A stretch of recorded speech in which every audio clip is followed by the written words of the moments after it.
예수님께서 갑자기 폭탄 선언을 하십니다. 너희 중 하나가 나를 팔리라.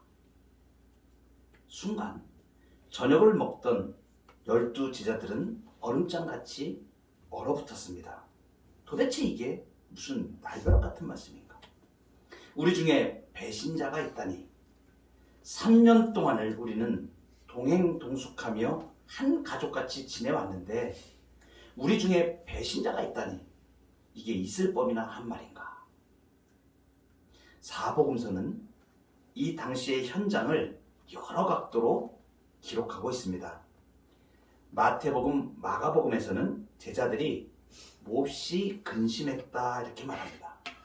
풀어서 말하면 우리 중에 배신자가 있으니 이게요 어찌해 좋은가 이렇게 근심했다는 뜻입니다.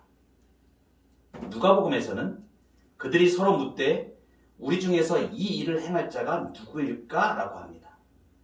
이렇게 점잖게 성경을 기록할 때는 서술형으로 기록했으니까 표현해서 그렇지, 쉽게 말하면 제자들이 서로 어떤 놈이야 이런 얘기했다는 거예요. 배신을 때릴 놈이 도대체 어떤 놈이야, 이렇게 이 일을 행할 자가 누구일까 말한 것이죠. 오늘 본문 22절에서는 이런 뜻을 더 확실하게 뒷받침하고 있죠. 제자들이 서로 보며 누구에게 대하여 말씀하시는지 의심하더라. 예수님의 이 말씀은 지금 제자들의 마음에 충격으로 다가와서 누구일까? 어떤 놈이야? 도대체 일을 어떻게 해야 되지? 이렇게 근심했다는 것을 말합니다. 나중에 예수님을 팔아넘기는 일이 나중에 일어난 뒤에야 제자들은 그자가 누구라는 걸 알죠. 가룟 유다입니다. 그렇지만 아직은 예수님을 지금 팔아넘기기 전의 일이니까 지금 제자들은 누구인지 알지 못합니다. 배신자를 아는 사람, 그 사람은 지금 그 방 안에 딱 2사람 있습니다.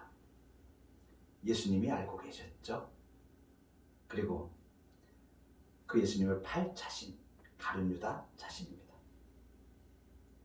예수님은 제자의 손에 팔려 고난 가운데 처하게 될 것을 알고 계셨습니다. 너희 중에 하나가 나를 팔 것이다 선언을 하시기 바로 전에 예수님이 어떤 행동을 하셨냐면 제자들의 발을 씻겨 주셨습니다. 그때 이 배신자에 대한 암시를 툭 던지세요. 그 말씀이 13장 10절에 있습니다. 예수께서 이르시되 이미 목욕한 자는 발밖에 씻을 필요가 없느니라. 온몸이 깨끗하니라. 너희가 깨끗하나 다는 아니니라. 이렇게 말씀하시는 거예요. 암시를 주는 것입니다. 한 사람이 있다는 얘기죠. 그리고 11절에 이어서도 이렇게 말씀하시죠. 이는 자기를 팔 자가 누구인지 아심이라. 그러므로 다는 깨끗하지 아니하다고 하십니다. 예수님은 자기를 팔 자가 가룟 유다인 것을 알고 계셨습니다. 아멘. 그런데 그 예수님을 팔 그 제자가 지금 그 자리에 같이 앉아 있습니다. 저녁 만찬에 식사를 같이 하고 있습니다. 가룟 유다 자신도 자신이 예수님을 팔 것이라는 사실을 분명히 알고 있습니다. 이미 13장 2절 시작할 때 마귀가 벌써 시몬의 아들 가룟 유다의 마음에 예수를 팔려는 생각을 넣었다라고 이렇게 말씀하시죠. 한 식탁에 자기를 팔 자가 누구인지를 아는 예수님하고 팔아넘기려는 배신자 제자가 지금 함께 앉아 있습니다. 한 식탁입니다. 이 상황을 잘 주목해 보시기 바랍니다. 한 식탁에, 바로 이 식탁에서 예수님은 식탁을 배반한 어떤 내용을 하나를 인용을 해서 말씀을 하세요. 그 말씀이 오늘 본문 시작하는 18절에 나오는 말씀입니다. 이것은 다윗의 시편을 인용해서 말씀하신 건데, 내 떡을 먹는 자가 내게 발꿈치를 들었다. 이 시편 인용 말씀은 시편 41편에서 인용한 말씀입니다. 시편 41편은 어떤 부분이냐면 다윗의 시편인데 다윗이 자기 아들 압살롬에게 반역을 당합니다. 그때 그 심경과 그 배신과 그 아픔을 토로한 내용이 바로 이것입니다. 그래서 내 떡을 먹는 자가 내게 발꿈치를 들었다. 내 사랑과 내가 그렇게 많은 것들을 베풀어주고 보살피고 그렇게 감싸줬는데 그 사람한테 바로 배신을 당한다는 뜻을 말하는 것입니다. 이 발꿈치를 들었다 이런 뜻은 경멸과 배신, 심지어 원한을 나타냅니다. 동고동락하기로 언약을 맺은 아주 신뢰할 수 있는 친구들, 오랜 세월 동안 지속적으로 사귀어온 친구에게 당하는 배신을 말합니다. 배신 중에 배신이죠. 예수님이 이 말씀을 하실 때 그 마음이 어떠하셨을까? 가장 가까운, 그것도 가장 믿는 그 사람에게 당하는 배신. 얼마나 그 마음이 고통스럽고 괴로운지 예수님이 오늘 본문 21절에 그 예수님의 마음을 이렇게 표현하고 있습니다. 심령이 괴로우셨다. 무엇에 대해서 그렇게 괴로우시고 안타까운 심령이셨을까? 그것은 죄에 대하여입니다. 가장 검은 마음의 활동이 일어나는 가룟 유다의 그 죄에 대하여, 그 죄로 멸망하는 자리에 이르게 되는 인간에 대한 괴로움입니다. 오늘 특별한 상황, 예수님이 너희 중에 나를 팔리라 이 말씀을 폭탄 선언을 하시고 이제 그 자기 자신을 팔 가룟 유다와 계속하여 만찬을 계속하시는 이 장면은 말할 수 없는 배신 가운데 있는 인간의 처참함과 그 이 인간의 죄악에도 불구하고 그 배신을 뛰어넘는 예수님의 사랑이 같이 중복되어 나오는 하나의 그림입니다. 배신의 실상은 어떤 것인가? 가룟 유다가 배신을 하게 된 그 이유가 무엇일까요? 예수님을 배신한 이 제자의 이름이 가룟 유다라고 이렇게 됩니다. 이 가룟이라는 이것은 유다 앞에 붙어 있죠. 이것이 성이 아닙니다. 이 가룟이라는 것은 무엇을 말하냐면 그 유다가 속해 있던 하나의 단체를 따서 말하는 것입니다. 무슨 얘기냐면 당시에 시칼이라고 하는 민족 독립단체가 있었습니다. 성경에 보면 열심당이라고 표현되기도 합니다. 거기에 이 가룟 유다가 속해 있었던 것으로 보입니다. 유다라는 사람이 이름이 그러니까 이 사람은 열심당원 출신, 시카리 출신, 가룟 이렇게 이 발음이 가룟으로 우리가 해석을 했는데 이 열심당이라고 하는 자객단을 말합니다.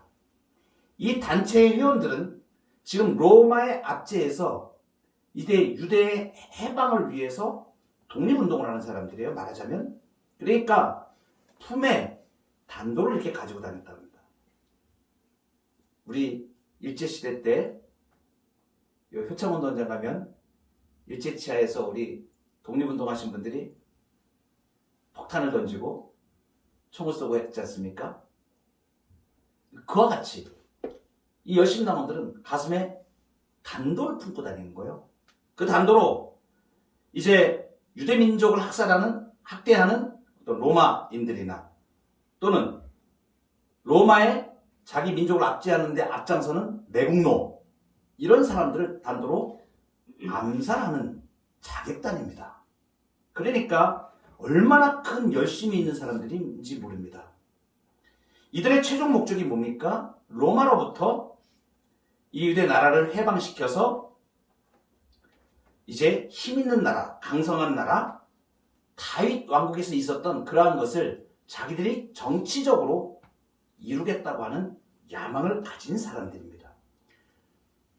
어떻게 보면 이렇게 민족의 독립에 대한 거는 한두 사람이 아니라 유대인들 전체의 바램이었습니다. 그래서 그들은 정치적이고 군사적인 메시아를 기다린 것이죠. 인간적인 관점에서만 보면 이 유다는 애국자입니다. 그리고 조국의 독립과 다윗 왕국의 회복을 위해서 몰두하는 아주 용기 있는 사람입니다. 이렇게 열혈당원이었던 유다에게 한 소문이 들리는 거죠. 엄청난 기적을 일으키면서 많은 사람들을 규합해서 몰고 다니는, 그리고 그 시대에 그 유대 지역에서 가장 인기 있는, 유대인들이 막 열광하는 그러한 사람이 나타난 것입니다. 그분이 예수님입니다. 이 얘기를 들은 유다는 예수님을 찾아가고 이렇게 생각하죠. 저분이면 우리가 꿈꾸는 이 민족의 해방을 이룰 수 있을 것이다. 예수의 힘을 이용해서 자신이 생각하는 민족 독립의 목적을 성취하려고 하는 것이죠. 따라다닙니다. 몇 년을 따라다닙니다. 그런데 자기가 생각했던 그 예수가 민족 지도자로 세를 규합해서 정부를 전복하는 그러한 정치적인 일을 하는 것이 아니라 자꾸 이상한 소리를 합니다. 죽겠다 그럽니다. 자신이 이제 죽을 거라 그러는 거예요. 유다는 지금 호시탐탐 민중 봉기의 날을 기다리고 있었는데 자기의 꿈을 이루어줄 지도자가 자꾸 약한 소리를 하고 이상한 소리를 하니까 이 유다는 마음속에 이제 다른 생각을 품게 되는 것이죠. 오늘 본문에 속한 예수님이 12 제자들의 발을 씻겨주는 그날에는 아주 노골적으로 자신이 죽을 거라고 대놓고 예수님이 말씀하시거든요. 그러니까 유다의 마음속에는 이러다는 안 되겠다. 무슨 특단의 조치를 취해야겠구나. 그 특단의 조치가 무엇입니까? 유다는 자기 스승인 예수가 능력이 있다는 건 알았어요. 얼마나 큰 능력을 행하냐? 보리떡 5개와 물고기 2마리로 수천 명을 먹입니다. 무리를 걸어가십니다. 바람과 파도를 잔잔케 하는 능력, 귀신을 쫓아내시고 많은 백성들을 살려내시고 고치시고 병자들을 고치십니다. 얼마나 능력이 있습니까? 그러니까 이 사람은, 유다는 그 생각을 합니다. 이제 특단의 조치를 취해서 예수님을 붙잡으려고 하는 그러한 무장 세력들이 오게 되면 예수님이 거기에 대해서 분노할 것이고, 그리고 그를 따르던 사람들은 그 상황을 틈타서 민중 봉기가 일어날 것이다. 이렇게 충분히 생각할 수 있었을 것입니다.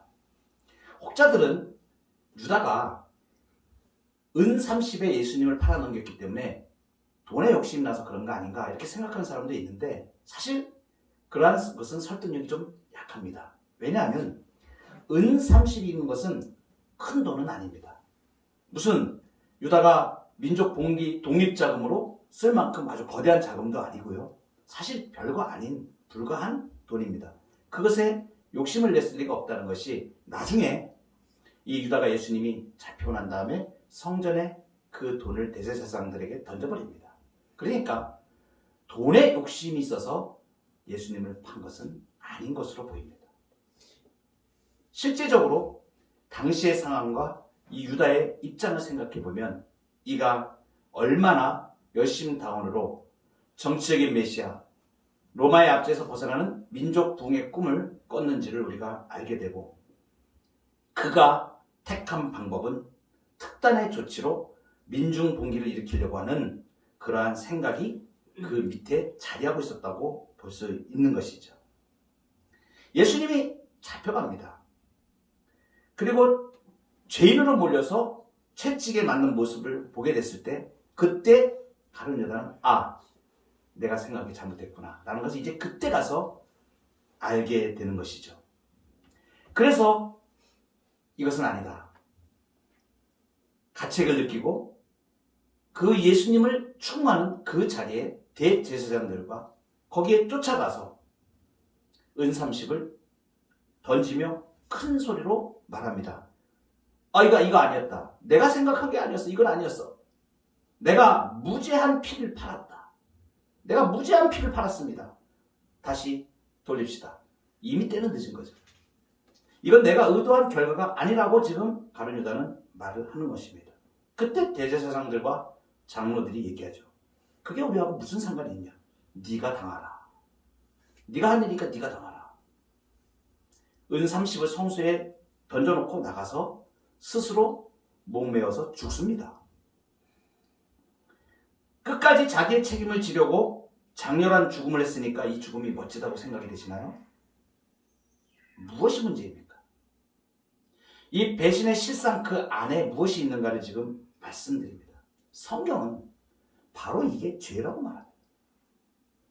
인간이 자기가 원하는 행복과 만족과 쾌락을 얻기 위해서 하나님의 도우심이 아닌 이 세상의 방식과 힘과 수단으로 그것을 얻어내려고 하는 것 말입니다.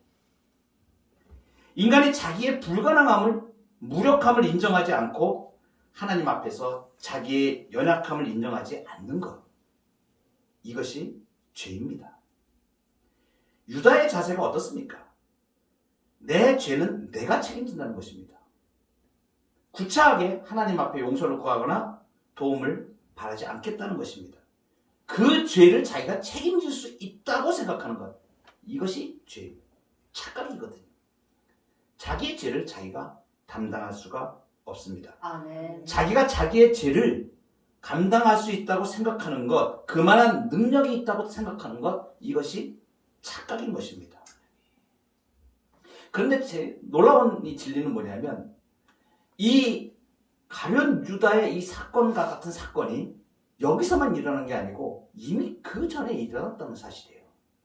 누구에게서 일어났냐면 우리 인류의 조상인 아담에게서 그 일이 일어났습니다. 그것이 무엇인가 하면 하나님께서 에덴 동산을 만들어 놓으시고 하나님을 절대적으로 의존하여 살 수 있는 존재로 그 안에 행복과 생명을 약속하셨습니다. 그런데 아담과 하와가 거기에 정면으로 배반을 합니다. 무엇입니까? 하나님을 의지하지 않고 내가 할 수 있다는 것이거든요. 이 죄의 뿌리가 어디에 있냐면 바로 아담에서부터 있었던 것입니다.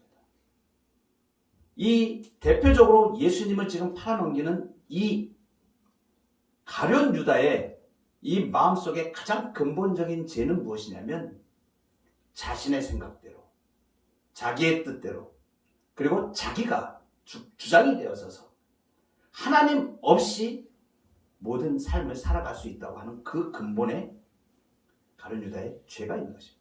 그것을 여실하게 보여주는 것이 아담이 범죄한 그 사건부터, 그리고 구약에 하나님께서 은혜로 살 수 있도록 하나님께서 은혜를 주시죠. 그런데 오늘 그 유다라는 이 이름이 똑같이 이스라엘 백성 유다 이름하고 똑같습니다. 그 유다의 이스라엘 백성들의 그 행태가 역사적으로 어떠했는가? 계속하여 이 이스라엘 백성들은 율법을 내가 행할 수 있다. 내 힘으로 할 수 있다. 내가 살 수 있다. 내 능력으로 된다라는 것으로 살았던 것입니다. 이것이 착각인 것입니다. 살 수 있는 길은 어디에 있냐면 하나님의 은혜에 있는 것입니다. 하나님의 은혜가 아니면 인생은 살 수 없다는 것을 망각하는 것이죠. 그래서 무엇을 하면 할 수 있다라고, 자기의 능력으로 할 수 있다라고 생각하는 것입니다. 여러분, 가룟 유다뿐만이 아니고 이렇게 인류 전체에 이 인간의 죄, 하나님을 의지하지 않는, 하나님께 대하여 신실하지 않은 이 불의함이 계속 뿌리내려 왔습니다. 사실은 지금 예수님을 배반하는 가룟 유다뿐만이 아니라 다른 제자들도 마찬가지입니다. 가룟 유다를 제외한 다른 제자들은 어떻습니까? 우리가 언뜻 생각하면 가룟 유다는 배신자이고 나머지 제자들은 좀 깨끗한 것 아닌가? 이렇게 생각될 수 있습니다. 과연 그럴까요? 예수님이 너희 중에 한 사람이 나를 팔리라 이렇게 말씀하셨을 때 제자들이 보인 반응이 있습니다. 사복음서를 다 종합해보면 마태복음에서는 어떻게 이들이 얘기하냐면 그들이 근심하여 각각 여짜오되 주여 나는 아니지요. 이렇게 반응을 보입니다. 마가복음 그들이 근심하여 하나씩 나는 아니지요. 이렇게 반응을 보였습니다. 누가복음 그들이 서로 묻되 우리 중에서 이 일을 행할 자가 어떤 놈이지? 이렇게 얘기했습니다. 오늘 본문입니다. 제자들이 서로 보며 누구에 대하여 말씀하는지 의심. 자, 종합해 보겠습니다. 이 제자들이 보인 공통점은 무엇이냐면 나는 아니죠. 나는 아니죠. 이것은 무엇입니까? 나는 예수님을 파는 그 일에 상관이 없다라고 생각합니다. 나는 의롭다. 자기들의 의로움을 주장하는 겁니다. 한번 생각해 보세요. 이상하지 않습니까? 예수님이 지금 뭐라고 말씀하셨어요? 너희 중에 한 사람이 나를 팔 것이라고 말씀하십니다. 그러면 기본적으로 우리가 생각하면 내가 지금 3년을 따라다닌 우리 주님이 베드로 같은 경우에는 주는 그리스도시요 살아계신 하나님의 아들입니다라고 해요. 수많은 기적을 보고 수많은 능력을 보고 하나님의 아들로 인정한 그분입니다. 근데 그분이 지금 너희 중 한 사람이 나를 팔리라 그랬습니다. 그럼 그 다음 결과가 어떻게 될지 예측할 수 있잖아요. 예수님이 팔리면 대제사장들과 바리새인들에게 장로들에게 붙잡혀서 이미 그 당시 상황은 그 예수님이 그 많은 사람들에게 적대적으로 지금 그 사람들이 예수님을 잡아 죽일 거라는 것을 이 사람들은 지금 다 그 분위기를 감지하고 있는데 이 제자들이 생각이 무엇이에요? 나는 아니죠 이거예요. 무슨 생각입니까? 예수님하고 지금 관계가 없는 대답을 하는 거예요. 우리가 정상적으로 얘기하면 예수님이 충분히 어떤 운명이 되어질 것이라는 것을 예측할 수 있고 알 수 있음에도 불구하고 이 제자들은 예수님이 팔리게 되면 그 다음에 벌어질 일에 대해서는 아무 생각이 없습니다. 무엇 때문에 그렇습니까? 자기의 의 때문에 그렇습니다. 이 사람들이 지금 뭘 하고 있었던 거예요?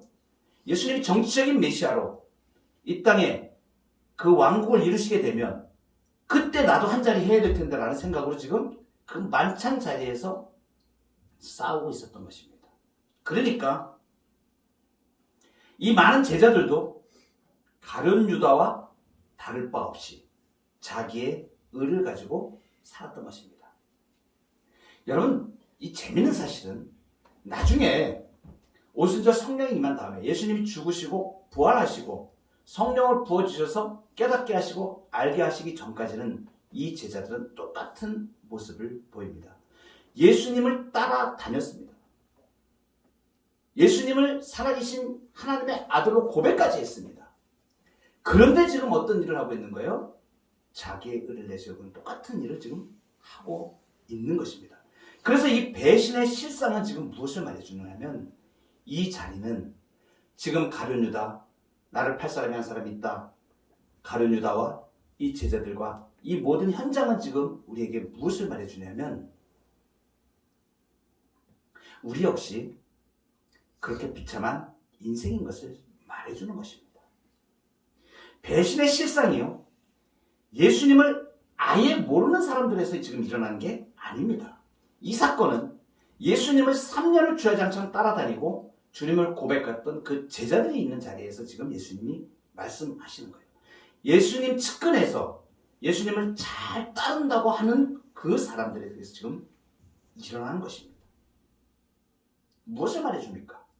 가룟 유다와 같이 제자들과 같이 이 땅을 살아가는데 내가 내 힘으로 능력으로 노력으로 그렇게 예수님을 섬기며 따라갈 수 있다. 그렇게 구원받을 수 있다라고 생각하는 것이 착각이라는 것을 말합니다. 무엇이에요? 진정한 믿음에 대해서 우리에게 지금 말씀해 주시는 부분이 있는 겁니다. 가룟 유다는요. 물론 예수님을 파는 자로 작정되어졌습니다. 하나님은 그 악도 사용을 하셔요. 아멘. 가룟 유다가 복음 운동을 안 한 게 아닙니다, 여러분. 3년을 예수님을 따라다니는 동안에 그가 예수님이 둘씩 짝지어서 이들을 귀신도 쫓아내고 복음을 전하게 하게, 치유하도록 하게, 예수님의 일을 하게, 하늘나라 일을 알리게, 가룟 유다도 그 일을 했어요. 그 사람을 통하여서도 무슨 일이 일어났습니까? 복음이 전파되는 일이 일어났다는 얘기예요. 악인을 통해서도 이런 일이 일어납니다. 근데 이것을 통해서, 이러한 일들을 통해서 하나님은 어떠한 일이더라도 악을 선으로 바꾸시고 하나님의 작정을, 계획을, 뜻을 이루시죠. 아멘. 어떠한 계획과 방법으로라도 하나님 그 일을 이루세요. 그런데 이것은 우리에게 무엇을 말해줍니까? 믿는 자들이, 하나님을 따라 산다고 하는 자들이, 내가 믿음을 가지고 산다고 하는 사람이 정말 진실한 믿음, 하나님을 완전히 신뢰하는, 하나님을 의지하는 믿음으로 가고 있느냐. 내가 신앙생활을 한다고 하면서도 내가 내 능력을 붙잡고 하나님께 맡기지 못하는 비참한 우리의 현실을 고발하고 있는 그 말씀인 것이에요. 정말로 우리가 믿음 생활을 한다는 것은 내가 진실로 내 힘으로 사는 것이 아니라 아멘. 하나님의 능력을 의지하고 전적으로 그분을 믿고 신뢰하는 것을 말하는 것입니다. 그래서 내가 이 세상의 힘으로 살아가는 것, 내 능력으로 살아간다고 하는 것, 그것은 바로 가룟 유다와 같이, 다른 제자들과 같이 내가 예수를 파는 현장에 있다는 것을 이 본문은 우리에게 말씀해 주고 있습니다. 여러분 같으면 어떠시겠어요? 그렇게 심혈을 기울여서 많은 것을 베풀어 주고 돈도 주고 물질도 주고 어려운 일도 다 해결해 주고 만약 그런 사람이 있다고 생각해 봅시다. 근데 그 사람이 배신을 때려요. 그럼 여러분 같으면 어떡하겠습니까?